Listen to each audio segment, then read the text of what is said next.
Olá pessoas, hoje estou gravando aqui para vocês o primeiro vídeo, né? Oficialmente o primeiro vídeo, né?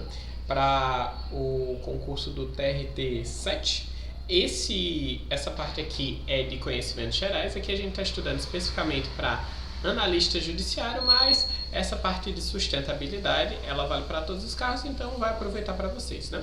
Eu tô aqui com o edital, se vocês quiserem esse edital que deu uma organizadinha, tá, para ficar mais fácil de localizar, tá aí no link da descrição, certo? E o tópico que a gente vai ver hoje vai ser a resolução 400. Já adianto que vai ser muito provavelmente 2 ou 3 videoaulas sobre esse assunto em específico, beleza? Porque essa resolução ela é grandinha. Eu já estou deixando ela para vocês também no link aí do Drive da descrição, né? Também estou deixando esse PDF ele grifado, né? Que eu dei uma estudada nele antes, né? E aí eu já deixei grifado as partes que eu achei principal, né? Agora, sem mais delongas, vamos aqui começar. Não esqueçam do like, da inscrição e vamos nós, né? A resolução 400, né? Resolução do CNJ. E aqui meio que a gente já tem um tópico para a gente se atentar, né? Que é do CNJ, logo ele se aplica em âmbito nacional, né? Nosso concurso ele é do TRT-7, né? Mas a gente tem as resoluções específicas, mas aqui a gente vai estudar uma resolução genérica, ela vale para toda a justiça, seja comum, especializada do trabalho ou não, certo? E também aqui a gente vai ver que ele estabelece especificamente política de sustentabilidade, claro, no âmbito do judiciário, beleza? Aqui tem os considerandos, eu não grifei muita coisa. O primeiro considerando aqui fala com base no artigo 37 e 170, né? Foram as normas que fundamentaram aqui os princípios da administração pública e da ordem econômica. Da mesma forma aqui um outro princípio motivador, artigo 225 da Constituição, que fala que todos têm direito ao meio ambiente ecologicamente equilibrado. E aí ele termina, né, o principal, que eu diria que são esses dois aqui, dizendo que, considerando a necessidade de aprimoramento da gestão do plano de logística sustentável, e aí a gente pode gravar a sigla, né, PLS, e considerando ainda a questão de ser necessário fomentar, contemplar, como ele botou aqui, deixa eu grifar, destaque, pronto. Contemplar os objetivos do desenvolvimento nacional sustentável, foi instituído esse plano aqui. Isso aqui aqui ele estabelece, né, que o plano de logística sustentável é um instrumento de governança, né? Não confundir governança e governabilidade. Governabilidade é ligada à legitimidade, né? Então, naturalmente, o CNJ tem legitimidade por si só, o Poder Judiciário por si só, ele tem uma legitimidade desde que seja obedecido os critérios de escolha normalmente, né? Mas governança se diz respeito à capacidade de governar, de dar uma governança de como eu posso dizer assim, de administrar corretamente a coisa pública, né? Isso seria a ideia seria essa capacidade, né? Aqui a gente passa, né? Vocês vão ver também aqui que tem alguns artigos que eu taxei, né? Foi eu que taxei, esse vermelho aqui não é do site lá, se vocês puxarem diretamente do CNJ, vocês vão ver aqui branquinho, né? Mas eu risquei por quê? Porque são coisas que é importante até ler, mas até pra gente tornar o nosso estudo mais dinâmico, a gente vai pular ou vai passar por eles mais rápido, beleza? Porque são normas que ou não vão cair, ou até podem cair, mas só que eles não são coisas que vai ser difícil de você entender. Como assim? Por exemplo, esse artigo 1º fala que a política de sustentabilidade no âmbito do Poder Judiciário observará o disposto nessa resolução. Beleza, sim, é uma resolução do CNJ, então os órgãos, os tribunais, como o TRT-7, vão fazer suas próprias resoluções, mas essa daqui vai ser sempre a diretriz nacional, então sim, vai observar ela, ou seja, é uma coisa que pode ser cobrada, mas ninguém vai ter dificuldade de acertar. Tem outras questões também que eu rabisquei, né? Mas são questões que só pela ideia de diretriz de sustentabilidade você já conseguiria matar, beleza? Aqui vem o artigo 2º, o artigo 2º eu botei aqui um lembrante, né? Que esse daqui, o caput em si, ele vai ter um vetor interpretativo. Também acho que ele é simplesinho, né? Mas acho interessante a gente ler, por isso que eu grifei. Que o artigo 2º fala: os órgãos do Poder Judiciário devem adotar modelos de gestão organizacional com processos estruturados que promovam a sustentabilidade, né? A sustentabilidade como princípio, né, de atuação, com base em ações ambientalmente corretas. E aí depois, nos conceitos aqui abaixo, ele vai explicar o que é isso. Ações economicamente viáveis, e socialmente justas e inclusivas, culturalmente diversas e pautadas na integridade em busca de um desenvolvimento nacional sustentável, né? Desenvolvimento nacional sustentável é a diretriz. Esse daqui eu marquei justamente por isso, né? Que muitas questões posteriores, muitos artigos posteriores, a gente vai meio desconsiderar que, tipo, tudo dessa resolução é voltado para essa ideia de ações ambientalmente corretas, desenvolvimento nacional sustentável. Então, uma coisa que contrariar isso, naturalmente você vai marcar como errado, não vai ter dificuldade, você não precisa passar muito tempo lendo isso, né? Tempo é um recurso valioso. Aí o parágrafo primeiro fala aqui. Aí vem os conceitos, né? Aqui eu botei até. Os parágrafos contêm normas que seriam conceitos. Abaixo tem conceitos mesmo, mas aqui também são conceitos. Parágrafo primeiro.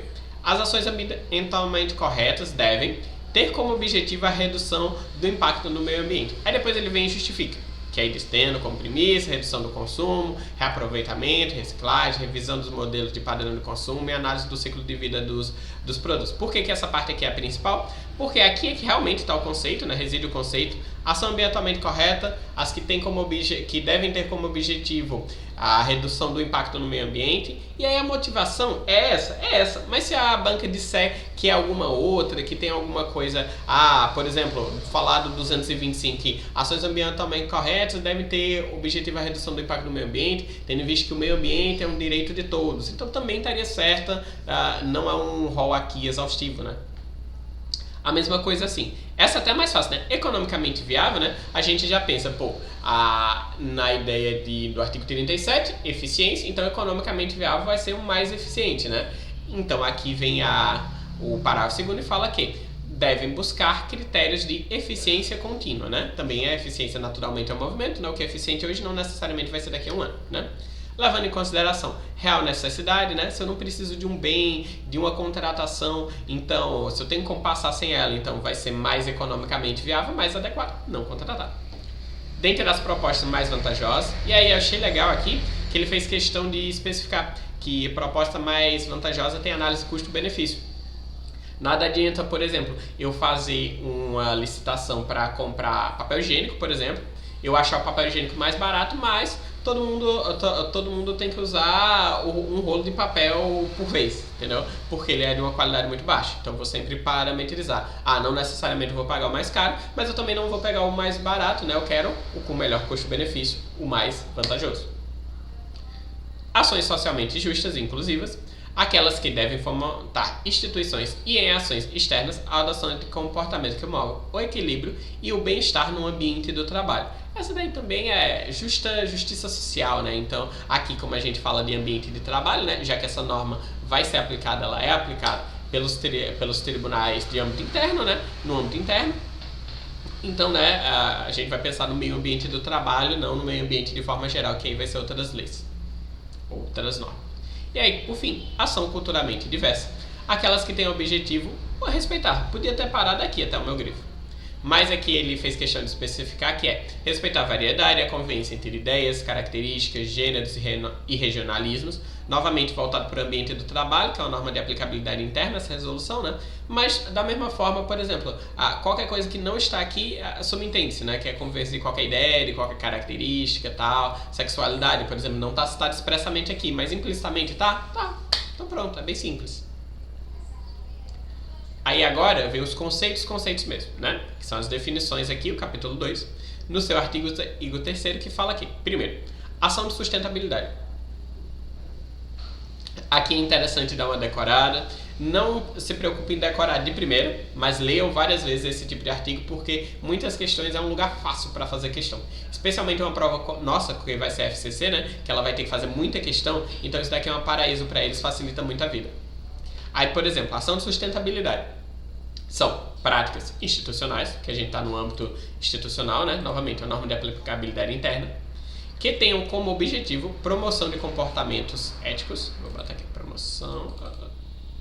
Deixa eu puxar melhor. Comportamentos éticos. E contribuam para o desenvolvimento... ambiental, social, cultural e econômico, melhorando simultaneamente o meio ambiente e a qualidade de vida do quadro de pessoal. Já a gente especifica o que é quadro de pessoal e o que é quadro auxiliar. Do poder judiciário, da comunidade, explicativo e sociedade também, né? Coleta seletiva. Essa eu acho que nem precisava muito, né? Que a gente já sabe que é coleta seletiva, que é a separação Uma separação bem clássica, né? Seria o lixo seco e o lixo úmido, né? É a coleta de registros sólidos, né? O que é orgânico, o que é reciclável, o que é inorgânico, o que não é reciclável, tal, nesses critérios, né? Aqui ele não estabelece especificamente os critérios, mas é fácil saber, né? Que é a coleta de resíduos sólidos, previamente separados conforme sua constituição ou composição, com destinação ambientalmente adequada. Como eu disse, aqui não importa a gente saber qual o critério adotado, a gente tem que saber que é coleta de resíduos sólidos, tá bom. E a coleta seletiva solidária, que vai ser quase a mesma coisa, só que aí o que vai mudar na verdade vai ser a destinação, né? E aqui a gente fala coleta seletiva na separação de modo geral, e a solidária seria só dos resíduos recicláveis, e aí que são separados na fonte geradora, no nosso caso, né, seriam os tribunais, seria o Poder Judiciário, para destinação à associação e cooperativas de catadores de materiais recicláveis, né? A destinação social vai virar fonte de renda para essa galerinha, né? Contratações compartilhadas, também acredito que é outro que é fácil de lembrar, né? É quando, se você está compartilhando algo, significa que várias pessoas estão usando. A ideia de contratação ou compartilhada seria a ideia de que um órgão ou um tribunal só vai fazer a contratação e vários vão aproveitar, né? Para a gente economizar recursos e a gente compartilhar recursos principalmente, né? E aí essa questão, não. Aquisição de bens, a conjunta de bens, serviços. E aí, naturalmente, vai ser um procedimento licitatório só, vai ter um processo mesmo só, então vai ser menos papel, menos servidor envolvido, e aí maior aproveitamento, porque eu fiz, por exemplo, um registro de preço, quem organizou o registro de preço, beleza, teve um gasto um pouquinho maior, mas no todo, se vários órgãos usarem, esse gasto vai ser espalhado, então ele vai prezar por maior eficiência, né? Aquisição conjunta, gerando menor impacto, maior inclusão social.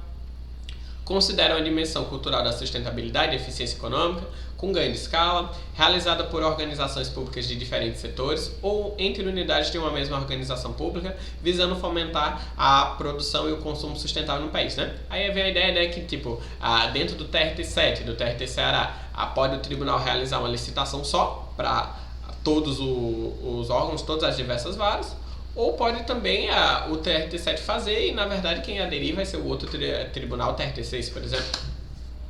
Mas o que importa saber é a aquisição conjunta. O resto, eu acho que não precisa tanto se preocupar em decorar, é só a gente tentar ficar atento ao contexto na hora das questões, certo? 5. Critérios de sustentabilidade. Parâmetros utilizados. Essa daqui também é outra que já está explicada, né? Para avaliação e comparação de bens, materiais ou serviços em função do seu impacto social, ambiental e econômico, né? Então a gente pode dizer que é parâmetros. Opa, vou puxar aqui. Pronto. 6. Quadro de pessoal. Não falei que a gente ia falar. Que é basicamente o pessoal que trabalha, né? E aí note que vai ser tanto magistrado como servidores. E aí servidores, você coloca todos, né? Efetivos, requisitados, cedidos, comissionados, né? Que não tem um vínculo definitivo, né? E agora, quadro auxiliar vai ser inicialmente os estagiários, né, que eles não fazem parte do corpo, não diria efetivo, né, porque não seria só efetivo, né, o quadro permanente, né, apesar do comissionado não ser tão permanente, né, tem até uma ideia de permanência, o estagiário vai ser mais curto, né, da mesma forma o terceirizado, você não contrata o terceirizado propriamente dito, você contrata a empresa, né, por mais que ela sempre mande a mesma pessoa, isso não é obrigação.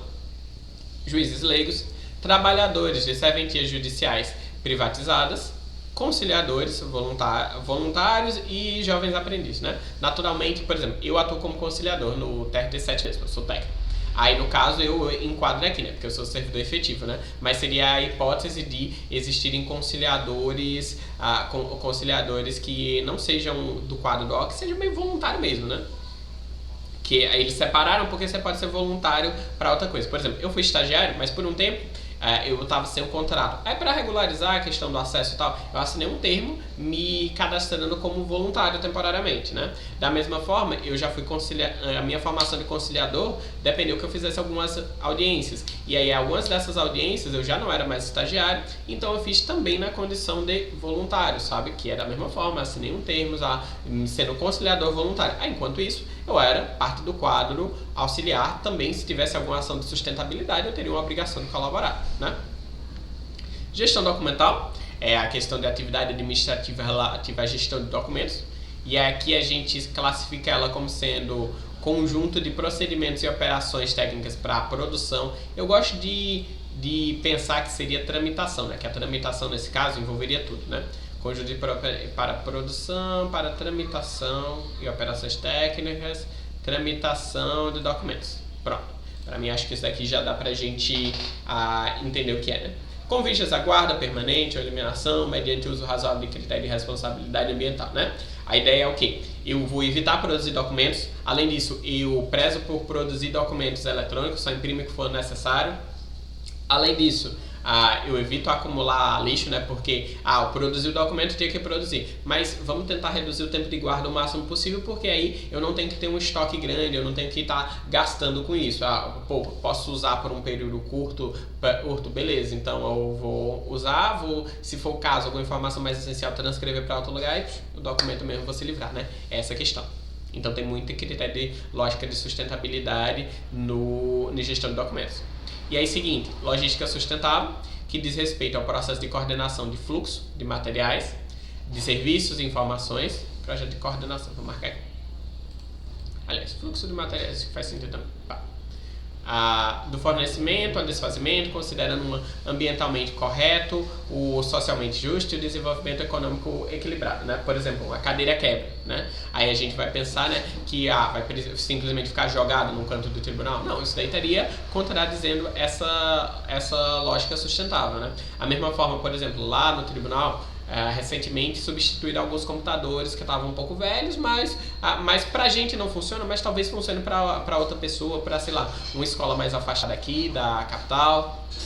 Então, nesse caso, faria total sentido, e acredito que foi até essa destinação que o tribunal der, doar para alguma instituição que precise, que vá fazer uso desses equipamentos. Faz muito mais sentido, né? Do que naturalmente ele ficar entulhado num canto, o equipamento que, apesar de estar um pouco defasado, continua funcionando, né? Aí essa questão de logística sustentável vem nessa ideia também.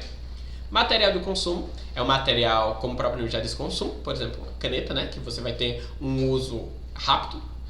Não é um uso 100% descartável, né? Mas um uso que um pouco tempo ele vai desaparecer com o produto, né?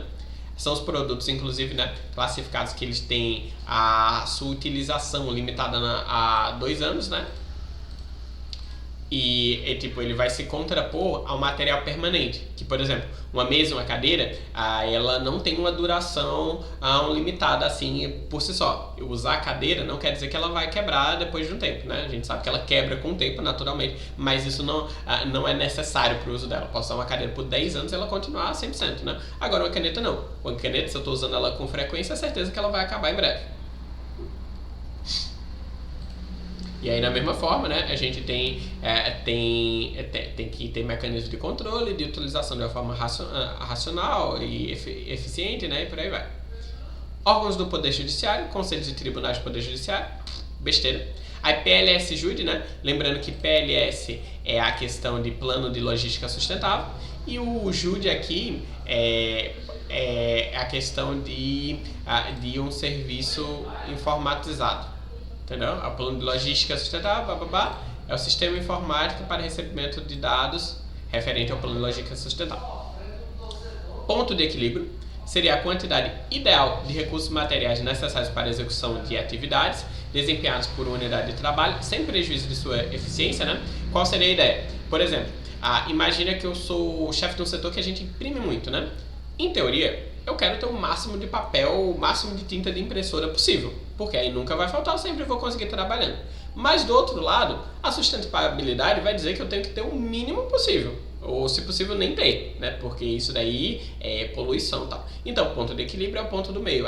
Nem falta, eu consigo fazer minhas tarefas normalmente, nem vai sobrar, e aí eu não vou prejudicar o meio ambiente mais do que eu deveria, certo?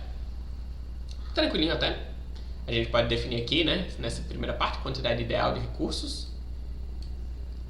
Práticas de racionalização são ações que tenham como objetivo a melhoria da qualidade do gasto público, né? É isso, né? Você tem que racionalizar. A ideia de aperfeiçoamento contínuo na gestão dos processos do trabalho, né? E aí, resíduos recicláveis descartados também já está explicado, né? Materiais possíveis de retorno ao ciclo produtivo rejeitados pelo Poder Judiciário. Por exemplo, lá mesmo a gente tem em toda sala quase, né, uma caixinha de coleta para papel, entendeu? A gente não usa tanto papel, mas eventualmente você imprime alguma coisa, eventualmente você às vezes escreve alguma coisa até para organizar algum tipo de ideia, né? E aí você descarta esse papel passa por um tratamento e vai ser passível de reciclagem, né? Tranquilo? E aqui a gente termina essa parte. Eu vou já parar essa aula para não ficar muito grande, beleza? Então essa aula vai ficar só essa parte inicial dos conceitos e na aula seguinte a gente vê a questão do plano de logística sustentável, tá beleza? O capítulo 3. Então por enquanto é só, pessoal. Espero que vocês tenham gostado do vídeo. Não esqueçam do like, do comentário e é isso. Tamo junto, valeu!